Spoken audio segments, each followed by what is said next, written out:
welcome to STEM tutorial. I'm Shaista Khan. Please like and subscribe our channel and today's topic is electric current. ठीक है, तो हमने जो हमारी जो इससे प्रीवियस क्लासेस थी, तो जहाँ पे हमने कंडक्टर, इंसुलेटर पढ़ा, इलेक्ट्रिसिटी के बारे में पढ़ा, इलेक्ट्रिक चार्ज पढ़ा, तो हमने देखा कि कंडक्टर में जब क्या होता है, इलेक्ट्रॉन का या चार्ज का फ्लो होता है, चार्ज का क्या होता है, फ्लो होता है, तो वहां पे क्या होती है, इलेक्ट्रिसिटी होती है। ठीक है, क्या होती है, इलेक्ट्रिसिटी। और इलेक्ट्रिसिटी क्यों होती है, क्योंकि हमारा जो इलेक्ट्रिक चार्ज है उनका क्या होता है, फ्लो होता है। उनका क्या होता है, फ्लो होता है। वो फ्लो करते हैं, वो बहते हैं एक अच्छे खासे अमाउंट में, वो फ्लो करते हैं एक साथ, तो वहां पे क्या होती है, इलेक्ट्रिसिटी जनरेट होती है। लेकिन अगर हम बात करें इलेक्ट्रिक करंट की, अगर हम बात करें इलेक्ट्रिक करंट की, तो हमने कहा कि जो चार्ज का फ्लो है, जो चार्ज का फ्लो है,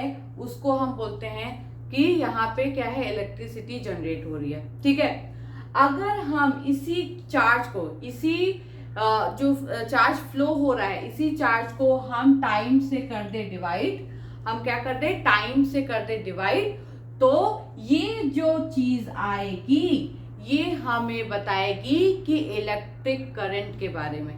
ये हमें क्या बताएगी, इलेक्ट्रिक करंट के बारे में। यानी बेसिकली बात ये है कि जो हमारा फ्लो ऑफ चार्ज है, जो हमारा फ्लो ऑफ चार्ज है, अगर हम उसको टाइम के रिस्पेक्ट में डिवाइड कर दें, या तो हम फ्लो ऑफ चार्ज का रेट निकाल दें, तो हमें क्या मिल जाएगी, इलेक्ट्रिक करंट मिल जाएगी। क्या मिल जाएगी, इलेक्ट्रिक करंट। तो जो बेसिक बात है वो ये है कि जो इलेक्ट्रिक करंट होती है वो क्या होती है, rate of flow of electric charge. क्या होती है, जो इलेक्ट्रिक करंट होती है उसको हम कैसे डिफाइन करते हैं, rate of flow of electric charge. यानी कि जो इलेक्ट्रिक चार्ज का फ्लो है उसका अगर आप रेट निकालोगे तो उसको हम बोलेंगे इलेक्ट्रिक करंट। क्या बोलेंगे, इलेक्ट्रिक करंट। ठीक है, तो आइए देखते हैं। It is defined as the rate of flow of electric charge. जो इलेक्ट्रिक करंट होता है उसको हम डिफाइन कर सकते हैं कैसे, इसको rate of flow of electric charge के फॉर्म में क्या कर सकते हैं, हम डिफाइन कर सकते हैं। और जो इलेक्ट्रिक करंट होता है उसको हम किससे डिनोट करते हैं, आई से डिनोट करते हैं। किससे डिनोट करते हैं, आई से डिनोट करते हैं। अगर क्यू अमाउंट का इलेक्ट्रिक चार्ज जो है वो फ्लो हो रहा है कंडक्टर में टी टाइम में, तो जो इलेक्ट्रिक करंट होगी वो क्या होगी, electric current equal to amount of charge upon time. Amount of charge यानी जितना चार्ज जो है फ्लो हो रहा है, हम उसकी बात करें, और टाइम। और तो जो इलेक्ट्रिक करंट होता है उसको हम क्या करते हैं, आई से डिनोट करते हैं। अमाउंट ऑफ चार्ज को आपको पता है कि क्यू से डिनोट करते हैं, और जो टाइम होता है उसको तो हम टी से डिनोट करते ही करते हैं। तो जो इलेक्ट्रिक करंट का जो फॉर्मूला हमें मिलेगा वो क्या होगा, I equal to Q by T. I equal to क्या होगा, क्यू बाई टी, यानी rate of flow of electric charge. Electric charge की जो फ्लो है उसका हम अगर रेट निकालेंगे तो हमें क्या मिल जाएगा, इलेक्ट्रिक करंट मिल जाएगी। इसको इसलिए समझाया जा रहा है कि कोई भी चीज आपको याद करनी ना पड़े कि हाँ इलेक्ट्रिक करंट की डेफिनेशन क्या थी, डेफिनेशन क्या थी। तो अगर आप कोई भी चीज अच्छे से समझ लोगे तो उसको आप लिख सकते हो आराम से। ठीक है, उसके लिए आपको उसको रटने की, याद करने की जरूरत नहीं है। इलेक्ट्रिक करंट क्या है, rate of flow of electric charge है। Electric current is defined as a rate of flow of electric charge. ठीक है, तो इसकी उससे आपको क्या मिल जाएगा, इसका फॉर्मूला भी मिल जाएगा, I equal to Q by T. ठीक है, और इसका जो आई का जो वो होता है, क्या कहते हैं उसको, एसआई यूनिट, वो क्या, अगर हम उसको निकालेंगे तो वो यहां से क्या निकलेगी, Q का होगा कूलम, T का क्या होगा, सेकेंड, तो क्या निकल जाएगा, CS इनवर्स, यानी कि कूलम सेकेंड इनवर्स। ये तो होते उसके SI यूनिट। लेकिन यहाँ पे बात ये है कि जो फ्रेंच के साइंटिस्ट थे उन्होंने क्या किया था, इलेक्ट्रिक करंट के बारे में काफी उन्होंने रिसर्च की थी। तो क्या कोई रिसर्च करता है तो क्या अब उसको कैसे ऑनर किया जाए, तो इसलिए उसकी कोई चीज या उसका एसआई यूनिट जो है उनके नाम पर रख दिया जाता है। इसीलिए इसकी जो करंट की एसआई यूनिट है वो ये ना हो के क्या है, एम्पियर है। क्या है, एम्पियर है। जो फ्रेंच के साइंटिस्ट थे एंड्री मारी एम्पियर, उनके नाम पर उनको ऑनर देने के लिए ये जो इसका करंट का जो एसआई यूनिट है उसको हम बोलते हैं एम्पियर। क्या बोलते हैं, एम्पियर। और इसको किससे डिनोट करते हैं, कैपिटल ए से। किससे डिनोट करते हैं, कैपिटल ए से। ठीक है, ये समझ में आया। ये भी होती है एसआई यूनिट, ये भी क्या होगी, एसआई यूनिट होगी, लेकिन जो एसआई यूनिट एम्पियर होती है तो आप अगर उसको ही लिखो वो ज्यादा बेटर है, और उसी को याद रखो वो भी आपके लिए ज्यादा बेटर है, क्योंकि आपको कहीं भी अगर एग्जाम में कोई न्यूमेरिकल भी आता है तो उसमें करंट का जो एसआई यूनिट लिखा होगा वो एम्पियर ही लिखा होगा। ठीक है, समझ में आई ये बात कि जो करंट की एसआई यूनिट होती है वो होती है एम्पियर। जो कि जो साइंटिस्ट है उन्होंने क्या किया था, इस पे इलेक्ट्रिक करंट के उस पे काफी रिसर्च किया था। उनको ऑनर करने के लिए जो करंट की एसआई यूनिट है उसको रखा गया एम्पियर। ठीक है, ये बात समझ में आ गई। अब जो इलेक्ट्रिक करंट होता है वो क्या होता है, वो एक स्केलर क्वांटिटी होती है। वो क्या होती है, एक स्केलर क्वांटिटी होती है, क्योंकि क्यू क्या है, scalar quantity, T scalar quantity, इसमें डायरेक्शन की कोई जरूरत नहीं होती है, इसीलिए जो करंट होती है वो एक स्केलर क्वांटिटी होती है। ठीक है, और इसको करंट को मेजर करने के लिए एक इंस्ट्रूमेंट होता है। ठीक है, उसको हम बोलते हैं एमीटर। उसको हम क्या बोलते हैं, एमीटर। उसको हम अपने सर्किट में लगा के हम ये पता लगा सकते हैं कि कितने एम्पियर की जो है वो करंट फ्लो हो रही है। ठीक है, तो ऐसा इंस्ट्रूमेंट जिससे हम क्या कर सकते हैं, हम करंट की वैल्यू को फाइंड आउट कर सकते हैं, ऐसे इंस्ट्रूमेंट को हम बोलते हैं एमीटर। ठीक है, अब इसका कुछ और भी थ्योरी पार्ट है, उसको भी हम क्या कर लेते हैं, डिस्कस कर लेते हैं।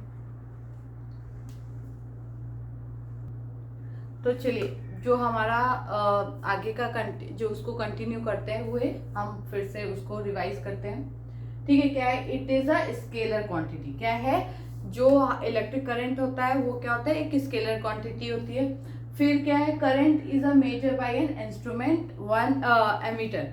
जो करंट है उसको हम किस इंस्ट्रूमेंट से मेजर कर सकते हैं, एमीटर से। ठीक है, कभी कभी एग्जाम में ऐसे ही पूछ लेता है कि 1 एम्पियर को क्या करो, आप उसको डिफाइन करो। क्या करो, डिफाइन करो। तो 1 एम्पियर को डिफाइन करने के लिए आप उसका जो फॉर्मूला है वो लिख लीजिए। उसमें 1 कूलम का चार्ज ले लीजिए, 1 सेकेंड ले लीजिए, जो भी उसमें एसआई यूनिट्स हैं उसको 1 ले लीजिए। ठीक है, उसके फॉर्मूला जैसे होता है, पुट होता है कि current equal to Q upon T.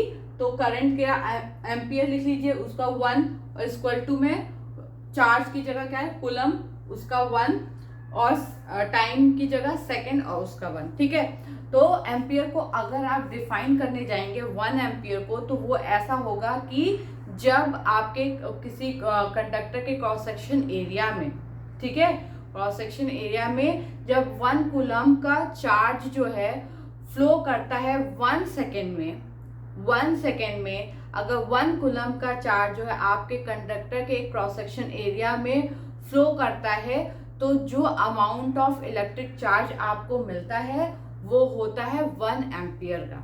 वो होता है 1 एम्पियर का। ठीक है, तो when 1 coulomb charge flows through cross section of a conductor in 1 second, then the electric current flowing through it is said to be 1 ampere।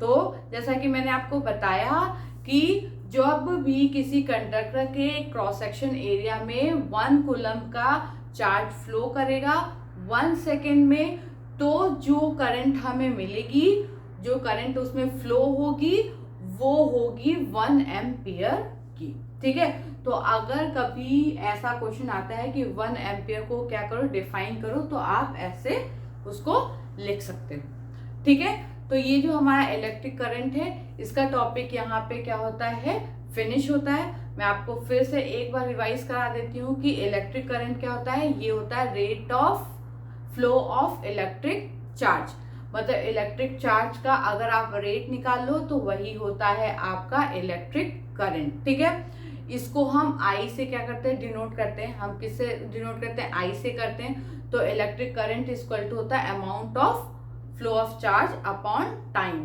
यानी I equal to Q by T. ठीक है, और इसकी SI unit जो होती है वो होती है एम्पियर।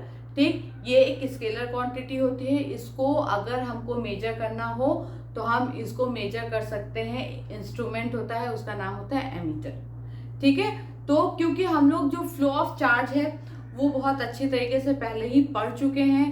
कंडक्टर में भी हमने फ्लो ऑफ चार्ज पढ़ा था कि कंडक्टर क्यों कहा जाता है, हाँ उसमें चार्ज क्यों फ्लो होता है या उसमें इलेक्ट्रिसिटी क्यों फ्लो होती है, तो हम पहले ही पढ़ चुके हैं। बस हमें क्या करना था, उस फ्लो ऑफ चार्ज जो हमने पढ़ा हुआ था उसका हमको यहाँ पे रेट बता देना था और वही हो गया हमारा इलेक्ट्रिक करंट। उसके लिए हमें अलग से कुछ और पढ़ने की या कुछ और बताने की जरूरत नहीं पड़ी, क्योंकि हम पहले से ही उसको पढ़ते आ रहे हैं। तो जो हमारा इलेक्ट्रिक करंट है वो यहाँ पे हो रहा है फिनिश।